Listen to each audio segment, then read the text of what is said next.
please put your hands together for Jim.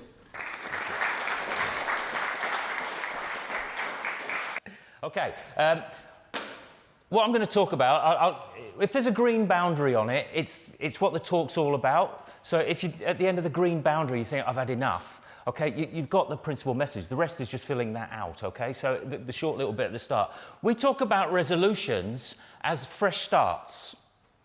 So you have fresh starts quite a lot during the year. It's not just New Year. So when you go on holiday, you have a fresh start. Okay? I keep thinking about where those opportunities are. Actually, Sunday evening is often a fresh start, or Friday afternoon could be a fresh start. Just think about it in those kind of ways, okay? So that's a common feature for us, the fresh start effect. I'm really keen that we understand this idea that when we get language like this, did you see this in the paper? This is in The Independent a few days ago. And it said that Quitters Day, this is all us losers whose New Year's resolutions have bitten the dust. Apparently, most of us have bitten the dust by the 12th of January, okay? That's just a complete failure to understand what behaviour change is, okay?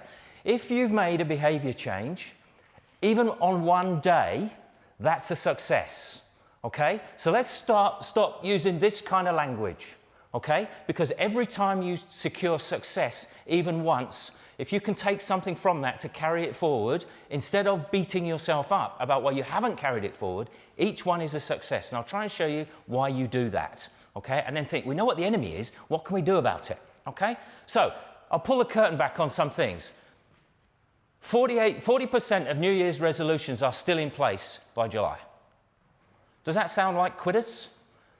Okay, what's central to this idea is this next bit, is we have to stop confusing lapsing with failing. Lapsing is perfectly normal. Okay, that's human, because circumstances conspire against us. They're not personal vendettas against us, they're just reality has taken over us, and we haven't got the resource yet to get back on board. The point is, fresh start, not hopeless loser trying to get going again. Okay, and we have that conversation with ourselves because we're structured to do that kind of thing. So what we know, so remember the green boundary here, so this is it. So one of the key things that we understand is the more influences you can bring to bear for a given thing that you're trying to do, the more likely is the behaviour will change, and the longer the behaviour change will stay in place. Okay, so there's lots of influences affecting the way you behave, similarly for me. And there's no magic bullet. So we think about this kind of idea here. When we're trying to improve ourselves, and forget about change, it's improvement. It's personal progress that we're really interested in. We think about personal brain management, because the executive control of the whole thing is up here, okay? And that follows some basic rules, and we often don't follow them ourselves. So let's start you with the first one, is that your brain is a resistance machine. It's designed to resist what seems peculiar to you, and what seems strange, and what you would think, that will make me stand out in a not very good way. That would make me stand out in an odd way. So let me give you an example. So why aren't you standing up? I'll give you an example why. Because everybody else is sitting down. And you take the cue from others. Okay? Another reason is, because when you came in the room, there were chairs. What do you do with chairs? You don't stand on them. You sit on them. You've learnt that. And your brain is resistant. You don't do the opposite. So we're resistant to change in lots of ways, and we go back to what we're used to because all our brain structure is set up to maintain what we're used to. When we're making change, we're trying to get new brain structure, and I'll try and show you a little bit about how that works. So we talk about how humans are going to be, no matter what. You know, in whatever circumstance you are, this is how we are likely to be.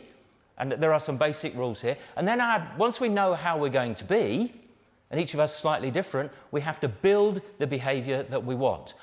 It doesn't just happen, we have to build it. So, the idea is that if you're here, so think about paying a pension. That's a useful example, right? Is there anybody here not paying a pension? Right, okay, you get the idea. We all have to pay the pension because it's done, all right? So what happens, I call this the universal bulldozer, right? So imagine, I know they're not bulldozers. I know they're right. Okay, we all get combine harvesters. But get the idea. So here's the population here not wanting to pay pensions. And it's a good idea to pay a pension, right? So what we have is a system coming toward us that captures us all. No one can sneak round the side or jump over the top. It captures us and sweeps us along doing something that is good for us all. That kind of idea. So the bulldozer that's sweeping you along is something you want to be swept along by, but your natural inclination is to try and nick round the side of the blade or avoid it or whatever the deal is. That's your resistance, but that's our task. Build a bulldozer, which is a system that sweeps you along and you find it very difficult to get out of the way. Okay, so some things that we know that really seem to matter now if you're thinking about if you're in work or these kind of things. What you can see here is a lot of things that are really all about the human-only side of the world, which is kind of coming to the fore in the world of AI, you know, where people are saying, oh, we're all going to lose our jobs because computers can do it all better. The computers cannot do it all better, and these things computers do not do better, and are probably never likely to do better. But they're all about brain function, and they're about the brain function of this little bit of your brain that's just behind your forehead, which is the bit about you that thinks ahead. The problem with that bit of your brain is it's easily overrun by this bit of your brain, which is the emotion center. This is about 60,000 times faster, and when it produces negative emotions, all the chemicals from there run forward and stop your clever part of your brain from functioning. So when you get into a bad mood, your habit goes, your new behaviors go, because you need the resource of this. This is where your willpower works, etc. All that stops working because of the chemicals that are flooding out from there. Okay, so let me tell you about your brain. This is an abstract picture of your brain. There are 3 brain states. We need to try and get ourselves into one of these at any given time. They integrate so that they're what you are like. You are the product of these 3 brain states and how much time you spent in each of them. Okay? So the first brain state is a brain of none. That's when you're asleep. Okay, you think, okay, sleeping and resting. So think what happens when you sleep. Obviously, you're restoring yourself, but one of the things that we know is happening now is that sleep time is actually a very important consolidation of memories of what happened during the day. So actually an essential part of your learning, whatever you're trying to learn, actually happens when you're asleep. You go, honestly? Yeah. That's real. Another thing that we haven't really understood until now, you know, remember when you were a kid and your mum would lift your arm and go, oh, his lymphs are up, or they'd get you under here, his nodes are up, when you think you might have the mumps, right? That's our lymphatic system, and that's your waste system. We didn't know how the brain functioned, or if it had a waste system. Well, it does have a waste system, and it's only been discovered in the last couple of years. That really only activates when you're asleep. So the waste of all your chemical processing in your brain has to be drawn away when you're asleep. If you're not getting sufficient hours of sleep, that's where you get your problem. We have to be in control of sleep when we want, get sufficient sleep. It's between 6.5 and 8 hours is the kind of the zone that we should be in. Okay, if you're sleeping less than that, you're probably suffering some kind of compromised function, and if you're sleeping more than that, there's probably something wrong with you. So those are the kind of windows that we've got. So sleep, brain of none. Everyone can remember brain of none, right? Brain of one. Brain of one is periods of concentration that last around 20 to 25 minutes. So how long were your university lectures? An hour. You're going, who invented that then? Right? How long were your lessons at school? 45 minutes or 50 minutes. Who invented that? Well, we didn't know. This is for concentration on single things, single concepts. So when you're reading something for the first time, and you're trying to get your head around it, concentrate on it for 25 minutes and put it down. Take a break and come back to it. Because it's a single thing, and when we focus like that, we do really well. You might say, well, why don't I just do it for longer? Because I can concentrate for better. You're not concentrating better. It's like orange juice. Remember at Wimbledon time? Orange juice, put some water in it. Well, there's only that much. You're just diluting it. You're teaching yourself poor concentration. You can do so much in 25 minutes. You will be staggered. But we've got ourselves into this idea of long periods of concentration, and they're all doing really well. It's not true. 20-minute blocks. So any of you who follow Pomodoro? Pomodoro technique is exactly this kind of idea. The challenge in the Pomodoro technique is do the work, take a break, but don't do an activity in the break which has a residue on it, which you're still with you when you're starting your next concentration period. So don't take that text from your boss in the gap, right? Because you'll be thinking, oh, yeah, what's that all about? You know, and you're worried about it. And that's called task residue. That means your next bout of 25 minutes concentration isn't 25 minutes of concentration. Okay, so we've got to get a good system around ourselves to make sure that happens. So if you put your mobile phone on the desk when you're trying to do 25-minute concentration, what happens? Even though it's not ringing, you're looking at it because it's in your eye line. Yes? Concentrate on the thing you're trying to do. All right? We don't do this very much. And if you've got kids at home, you'll know what I'm talking about. This is a challenge. We see this at university the same. This comes as an astonishing revelation to our students, that about 25-minute blocks. It comes as a revelation to staff. Teachers find this astonishing. They don't do this. Okay? So it's something really useful to get hold of. And then the third brain state is brain of two. This is when you're dealing with complicated ideas. So if you're writing a report for something very important, maybe a financial report or something like that, for those who are doing academic work, this is a dissertation, you've got to make your discussion, you've got a load of ideas, you're juggling them together. 25 minutes doesn't do the justice of how they work together. You need a longer period to do that. And around 90 minutes, focusing in on the interplay of those things, okay?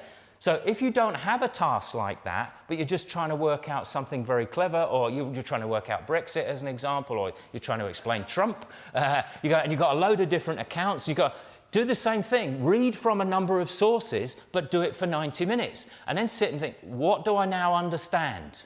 Because you're trying to put a lot of things together. Most kids in school are not taught about, that's called syntopic reading.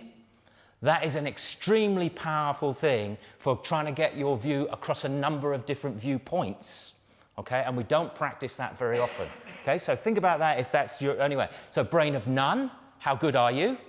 What are you practicing routinely? Brain of one, what are you practicing routinely? And brain of two, what are you practicing? You'll notice there is no brain of 1.5 or 2.5 by doing more. Stop at 90 minutes. Stop at 25 minutes. Take a break and now come back to it, because that's how you focus really, really well. Okay, so once we know that this idea that the brain has attention spans, okay, now we need to know is what will we pay attention to? Okay, and if you want to know what the world's literature on behaviour change, the science of behaviour change comes down to, it comes down to two things. Are you likely to change your behaviour? It comes down to these two things, okay? The first one is what you've got inside you that you're prepared to push outwards to make something happen. So in my world, in terms of physical activity, 1 in 5 people will be physically active no matter what happens. What's in there will make that happen. They will force it into the environment to make it happen. Okay? And then there's everybody else who are more dominated by this kind of thing, where the outside comes in. So you're sitting down predominantly because the outside has come in on you, because you saw other people sit down. You know what the physical environment prompts you to do. It reminds you, seat, chair, done. Okay? We are a combination of these two things. Now, when you try to change your behaviour, what we see is it's got to be personally relevant. So I can tell you it's important to you, but until you find that really means something to you in your world, not my world, your world, so a doctor says your blood pressure's up, you go, I don't care. I'm not experiencing any problems. The doctor goes, oh, wait, but you should. Yeah, okay, good luck with that idea. That's not going to work very well, is it? That's not personally relevant to you. That's logical, but not relevant. Okay, so that's a powerful thing, right? So that's about motivation. How many people out of 5 physically active? 1. You cannot rely on personal motivation to change behaviour. You need way more than that in your bulldozer, okay? So the second part that you've got to put in is getting social reinforcement. Now, what you think I just said was get support for your friends, and I do mean that. But social reinforcement means who do you hang around with and who do you avoid? Because there'll be plenty of people who are not doing you any good, but because they're getting you to remind storylines that are not helpful. So reading the newspapers that tell you you're a quitter, for example, is not going to help you, because you can internalise some of that language. Okay, so think about that. But social also means the physical space that surrounds you. So have you got a place where you go that creates a particular mood? You've got a place you've got a little room or a chair where you sit there and you go, yes, the world is good. That's called a mood anchor. When you're trying to do something with a particular mood attached to it, go to that place. That's really very helpful. So I say when people are trying to study hard, my colleagues have got offices, the mood anchor of their offices, because we've got a lot of students in our university, the mood anchor of the office is you are there to help other people. So you don't do very much writing there. You don't do very much reading there. That mood anchor is to do a particular thing. Find the places where you can do something that have got a good mood anchor for you. This is changing your physical spaces, okay? The more prompts there are around you to do the thing, the better it'll be. Okay, so this is the most important slide. You've got to get both these things. If it's not personally relevant to you, you'll get short-term effects dominated by what surrounds you, okay? If you've got personal motivation, that's great, but the external factors will ultimately conspire to make it a short-term behaviour. If you get the both in place, you're in business. If you don't get them right, you're going to get that kind of response in your head. You're going to, and it's easy to blame everybody else, but it's your job to build the bulldozer. It is your job. It isn't anybody else's. Okay? So let me give you some work examples then of what's going on here. If you work for Japanese Airlines, you'd be really thrilled to have got this. So they had a problem last year. So they said that we wanted all our employees to stop drinking. Okay, so you're thinking that's a great team to work for, isn't it? Okay, so what is that? Is that social reinforcement? That's the outside coming in, is it? If you don't want to give up drinking, well, how long did it last? Well, you could say in your head you've got an idea. It looks like that, doesn't it? Yeah, okay, right. And then you can see that you kind of get your dry January kind of idea works out a bit like that for some people, doesn't it? Yeah. So and that's your brain being resistance system. Yeah. Okay. Someone else doing it to you doesn't make it personally relevant, so one half is wrong, okay? So let's think about this, where you work. If the idea in your workplace is your customers will never be any happier than your employees, if you think, right, okay, there's a transmission here, and that there's a set of workplaces where that's the idea, you start to go, okay, so there's a set of behaviours that follow on now, going, okay, so what is that? If the CEO says that, is that socially reinforcement? I think you'd probably say it is, yeah? So think about the workplace then. I think this is really interesting. If you want to chase this down, this is The Economist last month. And it says the biggest driver of workplace wellness are not exercise, meditation or nap rooms. They are. And you can decide what you think these are. Autonomy, so that you make the decisions for you, sir. You make the decisions for you, ma'am. Yeah? Mastery, what am I getting better at? You can decide social, personally relevant. Sense of purpose. Now think about these ones. Good operations, reasonable demands, and community. This is someone who might have read my slides. Because what do you see in there that's socially reinforced? I would say maybe good operations, reasonable demands, and community. And what's personally relevant? Autonomy, mastery, and purpose. Someone who gets it. You've got to get all those things put together to make that happen. So if your workplace is compromising these things, no amount of gyms, no amount of nurses coming in or relaxation classes, etc., is going to make the difference, because this is a combination of factors. Okay, in my world, so this is inside higher ed, we see this kind of image a lot. Yeah, people kind of the burnt out kind of scenario. We see it with teachers. We're even seeing it in students now. So you get this idea that the demands of the modern world are kind of really giving us lots of challenge. Where's it coming from? Is it that there's something wrong with the person, their motivation doesn't fit the environment, however we might want to look at that, or there's actually something wrong with their brain function, or is it that the environment is coming in too strongly and there isn't room for the person inside that environment where you get taken over by it? Okay? So we need to be thinking about that combination of things. Then if you want to improve your own work, if you want to get promoted, do you know what to do? Because sometimes people are pursuing the wrong things. There are predictive things. There are 7 things that predict if you want to get promoted at work in white-collar work. This gets you to the upper levels if you do these behaviours. Yeah? And people don't really talk about this. People think it's all just about effort. Well, it is, but it's about doing the right things. Okay? If we do the wrong things in relation to this pursuit, we might well go back to the previous slide and see the people walking along like that. Okay? It's about personal relevance. Find out which of these you can do and refine really well, and that'll give you a really good chance of doing well if that's what you're really like. But what are we really like trying to do all that? So let me show you your brain, all right, a little bit. Everyone got one of those? Mobile phone? Don't you just love it? I mean, you know where it is, don't you? Even without looking, you know where your phone is. I know, I can see you, sir. You think, oh, baby, I know you. Oh, I love you. Right? These have been designed with some fundamental things about how all humans are. It is the world's most successful behaviour change initiative. Okay? So work backwards from what it does. When you pick it up, what does it feel like? It's beautiful, isn't it? It's the weight of it. It's just right. Remember the old ones? It was like a brick, wasn't it? You had to carry it around like that. Now, they're smooth, they're elegant, they look great. Whenever you use them, what does it do? If you mess it up, what happens? Turn it off and switch it on again. It never tells you, you idiot! It never says that, does it? It doesn't say, you quitter. It says, come and try again. Come on, come to daddy. Come to daddy. Look after it. Watch what it does. Okay, so this is the world's population. There, 2003, 2020. That's the number of devices. You can see there are 7 devices for everybody on the planet. Massively successful. It understands something fundamental about every human. Okay, so let's see if we can work backwards some of those. What we understand is that brains develop, and they continue to develop right till your last breath. We didn't know that 20 years ago. Okay? You develop in response to the demands you place on it. So we understand that now. Everybody's brain here is developing.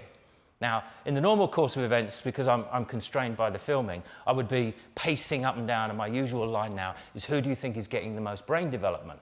And the answer is me, because every time my heel hits the ground, it's like a piezoelectric battery. You know, it creates force. Well, that force is actually changing my brain function. So I'm the one getting the brain development, not you. Ironic, isn't it? We have universities and schools set up for the people who don't need to have their brain developed, the people who do, doing exactly the opposite of what they should do. Okay? So here's you. I think you know who he is.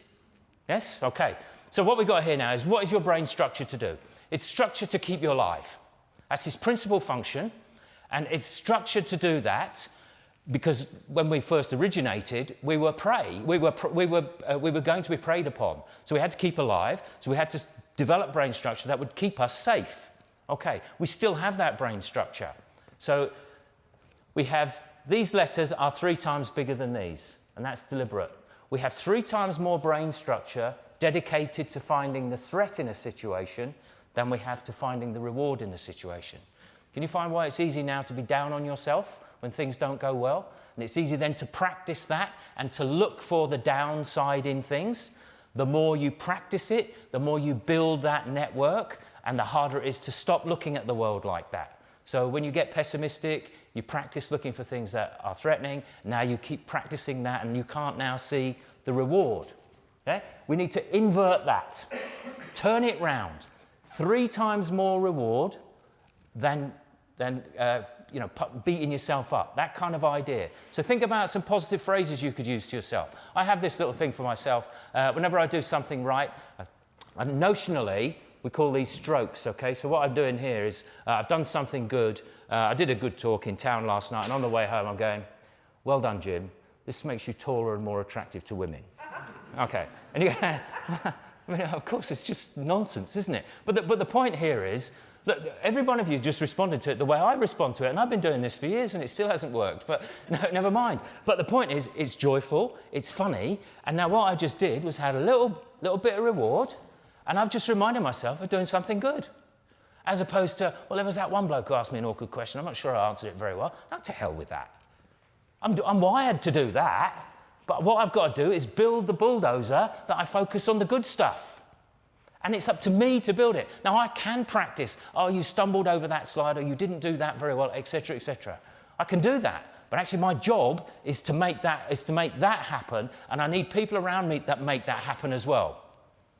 Yeah, so if you've got misery guts people around you, social reinforcement coming in is all misery. You're practicing that. Okay, so in the absence of threat from saber-toothed tiger, etc., where is the threat? The threat is the person sitting next to you and the person sitting behind you. And the social judgment of others is your permanent concern. So is my arse big in this? I don't care where it is or not. You are anticipating the social judgment of someone else. And that's our concern. That's our primary concern when we're not threatened by physical violence, etc. And we ask ourselves that all the time. Okay? If we can take that social judgment thing out of circumstances, we're in a way better place for functioning well. So some behaviours that will change our brain structure. So there are 2 in here. So what would you think I'm encouraging there? Sleep. Sleep, yeah. So we've got this. That's the brain of none idea. Madam, what would you go for? The other thing that I'm encouraging here in this picture. So that's the principal bit of business here, isn't it? What are the other bit of business? It's physical activity. Now remember, when your heel strikes, yeah, your brain is responding. It's a brilliant system. We are designed to solve problems as we move, not as we sit. It's fantastic. It's automatic. You don't have to do anything for it. It happens when you do that. Isn't that genius? But think about why that is. We're walking the plains. We have to deal with an emergency right now. Okay, then we think about the reward thing. The reward thing, you know, you've heard about dopamine as a reward chemical. You get your phone out. You go, oh, Daddy, come on. Yeah, and you get that. And every time you use it and you do something successful on it, you get a little squirt of dopamine in your brain. Dopamine is for craving and saving. So I crave that some more, but just as important, I save the knowledge of where I can get that experience. So when I'm walking the plains over many thousands, hundreds of thousands of years ago, I remember where the best food is. Dopamine is connected to that. So you don't have to keep looking everywhere for everything. Okay? It's that biological, it's that ancient that we have that challenge, right? But the 2 behaviours here, resting and physical activity, and then we can add on to that eating. So a nice little book there, easy reading. Eating makes a difference, and all of those 3 behaviours end up changing our soft wiring in our brain. There's no hard wiring in your brain, but it's endlessly capable of remodelling under an idea called neuroplasticity. Okay? So if you've heard it, I mean, years ago when people had a stroke, what do we think of their prognosis? Hopeless. It's not hopeless at all. The brain will endlessly remodel even after a stroke, providing the demands are placed upon it. Okay? So if you see going to a hospital and they're not giving active rehab, get that person out of that hospital straight away, because it's not inevitable. Okay? So this is your brain remodeling, the behaviours in sequence. Movement or exercise, mental stimulation, what do you read, what do you watch? One of the things that we know is one of the behaviours that what you watch will take away some of the really good brain development, and that's extensive TV watching. It's one of the few behaviours that actually take the really good developments away. Sleep management and stress, eating and surprise. And there's that old cartoon of the chief executives, but they're all dogs, right? But you get the idea. And they're all going, and this year's forecast for, oh, squirrel. We have to pay attention to what's new because we are wired for threat. We must manage and dispense with, oh, the squirrel, oh, no threat. But you've got to look at it. You've got to look at other things as well, things that are to do with sex. You've got to look at them. I know, and you're going, oh no, please, no, I'm not about that. Yes, but that's how we're structured. We're designed to do those sorts of things. All of these things are remodeling your brain all the time. The idea is to get the combination of these to really make things go well for you. Now look at yourself, right? Look, use this inside camera to watch yourself thinking. Okay? Then you've got other cameras which are up here, and those are like Wimbledon cameras. They see where I walk, who I talk to, how fast I'm going, how much time I spend talking to you, what I talk to you about. All right? But you've got this set of cameras as well. What seems to matter for success? The first one, and possibly the most important, is how much time you spend watching yourself. Okay? If you take selfies, that's a form of self-watching. Okay? I would encourage you to take that further, and that would be to make a score of how well you've done against specific behaviours each day. So in my workbook, and I won't go and get it now, but if you want to see my workbook, I have 6 behaviours that I score myself on every day, and I've been doing it probably for about 2 years now.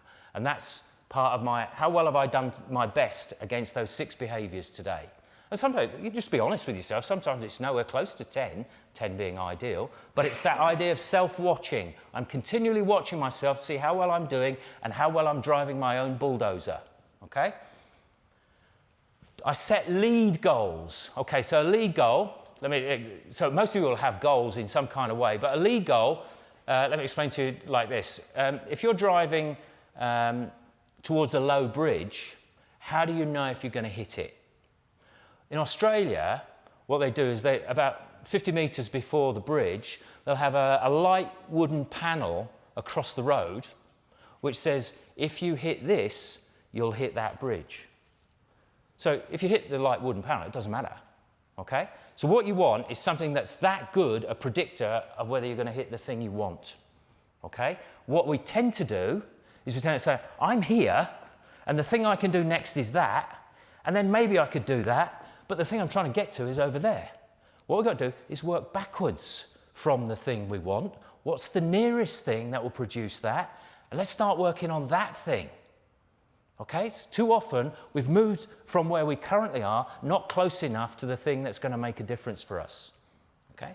You've got to note your successes. This is a Protestant-style country where it's barely good enough. And I come from a rugby union kind of background. If you ever want to see that in operation, whatever team you're watching, watch the interview after the game. Someone wins 60-0. Oh, well, I didn't think we were very good at that, and we need to work harder on that. Hang on, you just won 60-0. There's no joy. You've got to get the joy into it. Find the reward. That's absolutely vital to the thing. By all means, try and improve, but really think about the joy. Okay, so recognizing that.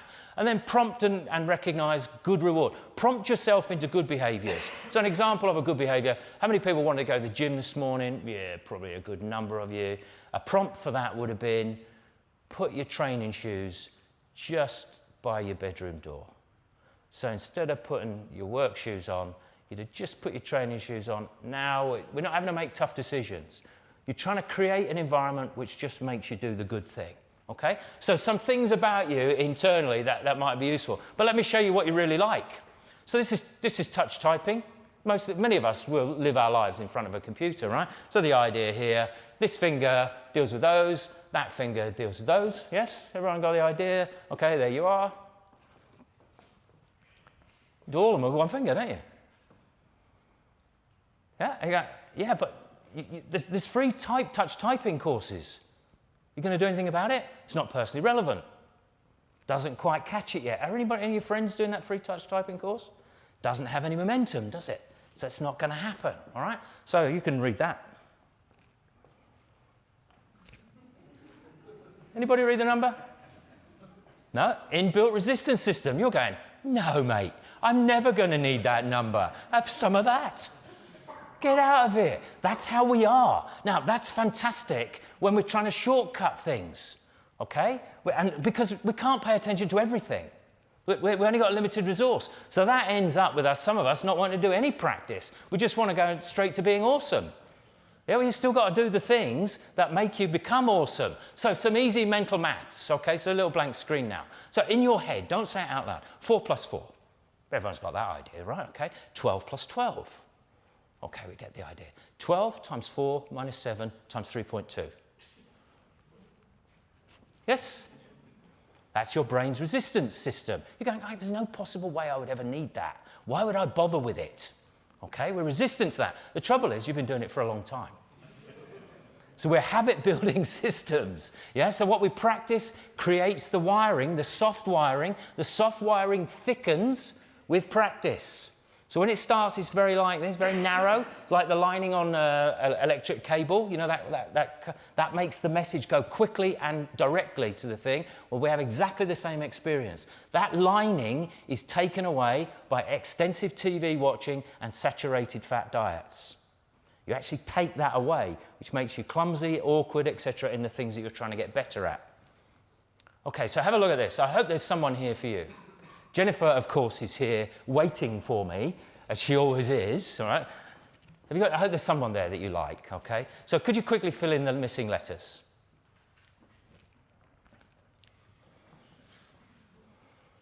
Yeah, so you got them? And of course, these were mine.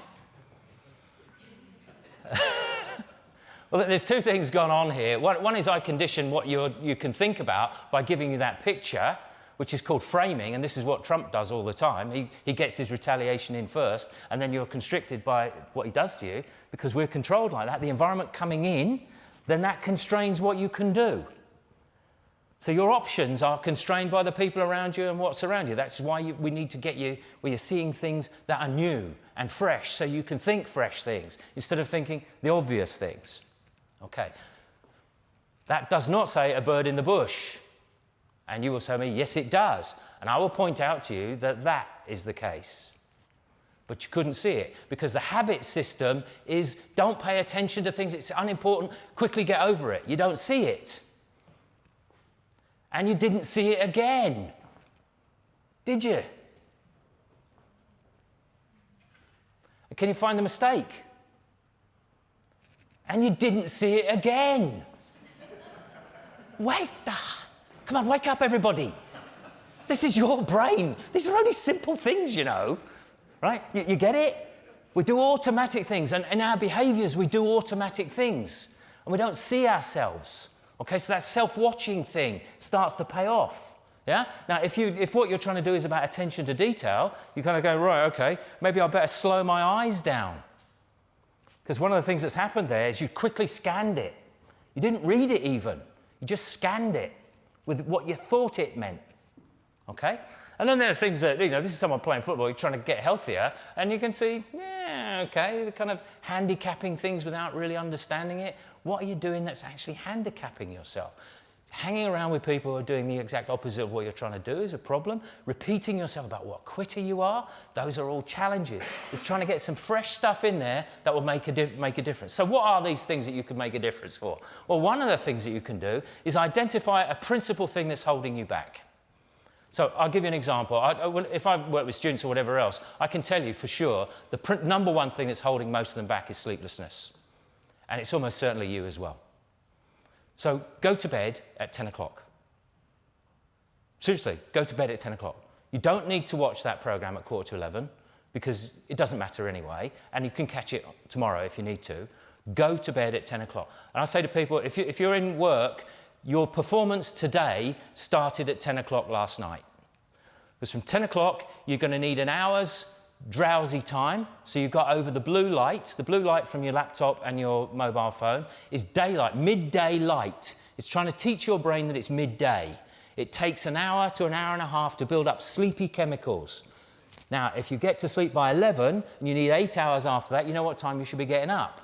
Okay, prior to 10 o'clock, if you've had a routine where you write down the most important things you've got to do tomorrow, and if you can put them in order against the schedule, you don't have to worry about those things in the night. And you've had that experience of, I must get up at 5:45, I must get up at 5:45, don't let me forget to get up at 5:45, and you're awake all night.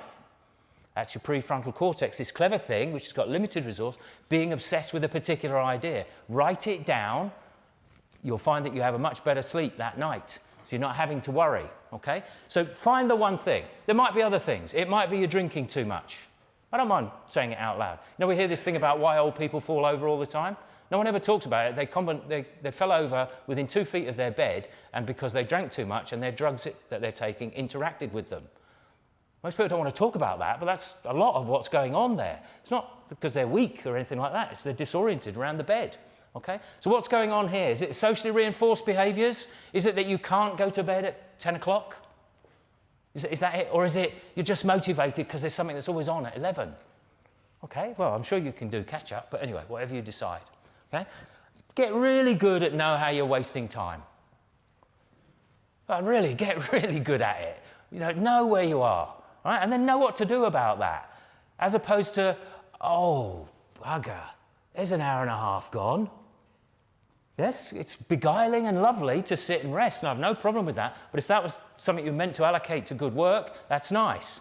Okay, one of the things that we talk about now is think about how much time you need to spend in change that will make you happy. Okay, most of us have time frames that are way too big. Way too big. So here's an example now of people starting to talk about a 90-day career. That's 3 months. When did you ever do anything for 3 months? Not recently. Well, what about a 30-day career of something? Or a 7-day career? Or just a weekday career? So I'm physically active Monday to Friday, but I might not do anything at the weekend because my weekend doesn't allow that. But that's a triumph. Every time you do that, Every time you succeed on that, that's just something to celebrate. Remember one of the things that we don't do, Protestant work ethic, it's never good enough? I missed one of the sessions. Oh. Why would we do that? We achieved the thing on the other days. Let's be careful with ourselves, okay? Remember how we learn things, okay? It works like this. R3, so there are 3 R's. There's a reminder comes along. The chair. You deploy your routine. I put my bum down on it. And then you get the reward. This is nice. Now, escalate that up, and you start to see, right, how do you learn things when you're trying to develop your career? You've got to study. Where's the reminder come from? Mostly it comes from in here. If it's coming from in here all the time, you're relying on personal motivation, and that's a poor bulldozer. Try and automate as much of that as you can.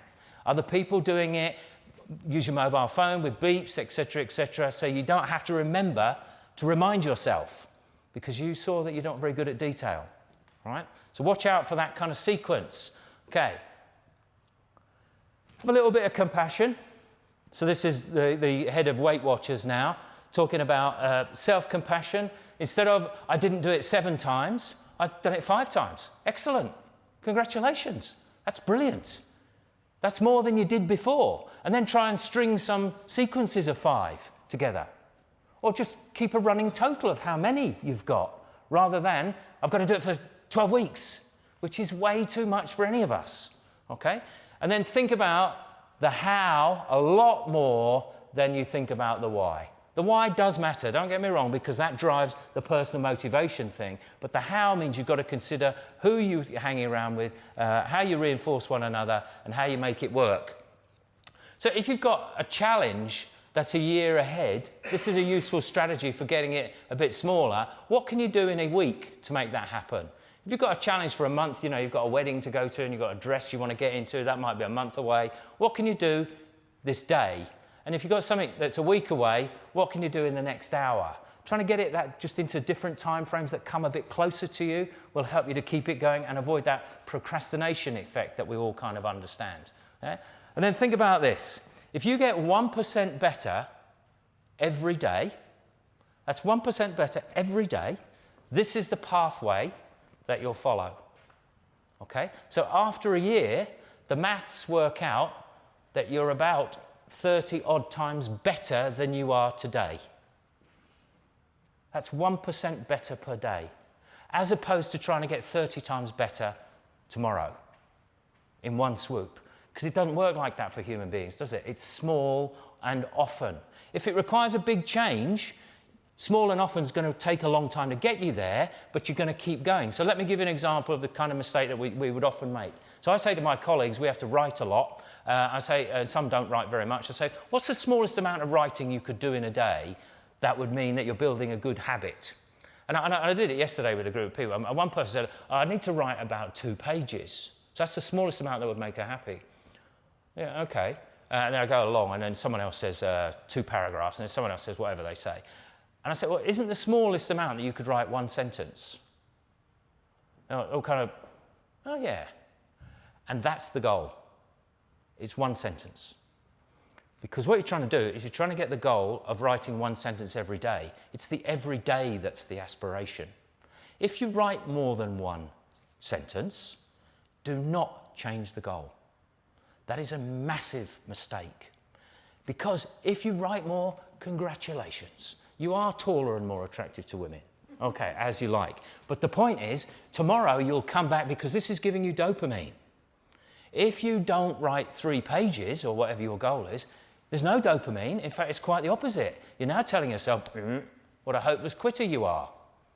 Let's construct a behaviour around how we are. Dopamine is where the thing is, and that is activated by rewards. Know that the reward is in 1 sentence.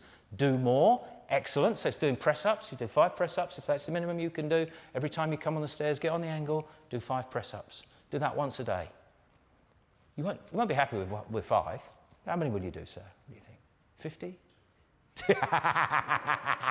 I'm sure you can do a lot more than that. But you get the idea. But it's 5. Every time you go there. Now, if you can associate a particular place with a particular behaviour, so the guy who initiates this kind of stuff talks about doing a press-up every time he goes for a pee. Well, for some of you, that's going to be quite a lot in the day, isn't it? For others of you kind of much younger, it's going to be, you're going to get 2 press-ups a day. For me, it's going to be about 12, but that's all right. I'm doing all right. But it's that mood anchor thing. The prompt is in what you're doing in another way. It gets you to do something good. Okay? Think about structure. Amateurs use goals, right? So you set out a goal, I want to lose this much weight. Professionals have processes, so I go to a club, I do this, I do that, I do the other thing, and that will help me achieve my goal. But then really smart people have schedules. They know exactly when they're going to do the behaviour every day. They plan it in that 9 till 10 o'clock at night, they set it out, and they set out the difficult behaviours in the best part of your day. So remember, so this is summation now. We're trying to build behaviour. We're trying to build our own behaviour all the time, trying to think where is the forces that are going to help us. Recognise that we've got brain of none, and this is probably a principal thing for us all to sort out, brain of none, that getting more sleep. Okay, think about brain of one, 20 to 25-minute blocks of work, whatever we're trying to do on, concentrate on single things. And then for bigger things, 90-minute blocks of work. And 90-minute blocks of work are often for big projects at home and that kind of thing, where we're trying to put a lot of stuff together. That's how your brain likes to work. If you try to do something else, it won't function very well, okay? Keep in mind, this is how we pay attention. According to personal motivation and focus, plus a combination of what surrounds us. Okay, so personally relevant and socially reinforced. But keep in mind that all of that, what's outside you, gets determined by your value system that's continually changing. So sometimes something will work in your environment and then another time it won't. You have to keep working to maintain the bulldozer. Sometimes it breaks down. It's not an inevitable success. Do not beat yourself up when your bulldozer breaks down. Just get on with repairing it. Get it back so it starts coming to you again. Yeah, so we don't think about ourselves as failing, we think about ourselves as lapsing. That way lies success. And remember, the universal bulldozer is in your hands. Thank you very much for your attention. I hope that's been useful.